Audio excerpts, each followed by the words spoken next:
नमस्कार मित्रांनो.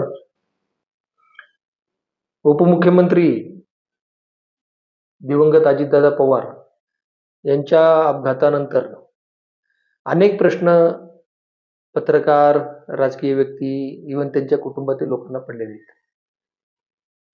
परंतु मित्रांनो, एक साधी गोष्ट असते, की एखाद्या वाहनाने बऱ्याचदा अशा आपण बातम्या वाचतो किंवा पाहतो, की एखाद्या वाहनाने अपघात केला आपल्या एखाद्या जवळच्या व्यक्तीचा, तर तिथं लागलीच एक संताप, एक उद्रेक व्यक्त होतो आणि बऱ्याचदा ती संबंधित ज्या वाहनाने अपघात केला, त्या वाहनाला जाळून टाकणे, तोडफोड करणे, असा प्रकार करतो. तो उद्वेग असतो.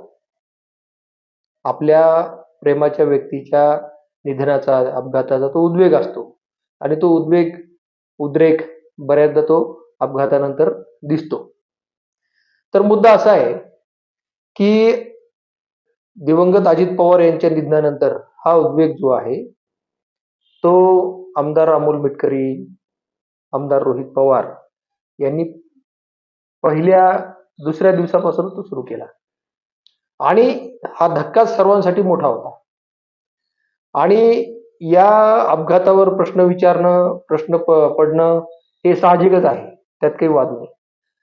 परंतु गोष्ट अशी आहे मित्रांनो, की जेव्हा रोहित पवार, अमोल मिटकरी 15 ते 20 दिवस बोलत होते, तोपर्यंत ज्यांच्या ताब्यामध्ये राष्ट्रवादी हा पक्ष आहे, प्रफुल्ल पटेल असतील, छगन भुजबळ असतील, सुनील तटकरे असतील, तर यांनी ब्रश शब्दही या अपघाताबद्दल काढला नव्हता, की चौकशी झाली पाहिजे किंवा आम्हाला संशय आहे, असा कुठलाही शब्द त्यांनी उच्चारला नाही. इव्हन दुर्दैव असं आहे, की सत्तेच्या समीकरणामध्ये सर्व गुंतले. पार्थ पवार, नंतर जय पवार, सुनेत्रा पवार यांनी पण सत्ता स्थापन केली. उपमुख्यमंत्रीपद त्यांनी स्वीकारलं. कामालाही लागल्या. परंतु जसं रोहित पवारांनी या प्रकरणामध्ये खोलात जाण्यास सुरू केली, ते दिल्लीला गेले.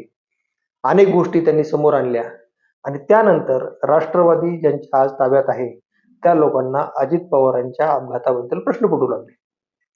आणि रोहित पवार यांनी 18 तारखेला एक महत्वाचा खुलासा करण्यासाठी पत्रकार परिषद घेण्याचं जाहीर केलं आणि तातडीनं सुनेत्रा पवार यांच्यासह प्रफुल्ल पटेल आणि सुनील तटकरे या तत्सम नेत्यांनी मुख्यमंत्र्यांची भेट घेऊन अजित पवारांच्या अपघाताची सीबीआय चौकशी करण्याची मागणी केली. तर मित्रांनो, ही वेळ चुकली. मान्य तुमच्याकडे घड्याळ आहे, परंतु तुम्ही ही वेळ चुकवली. तुम्ही हे अगोदर बोलायला पाहिजे. मुद्दा खूप महत्वाचा आहे. धन्यवाद.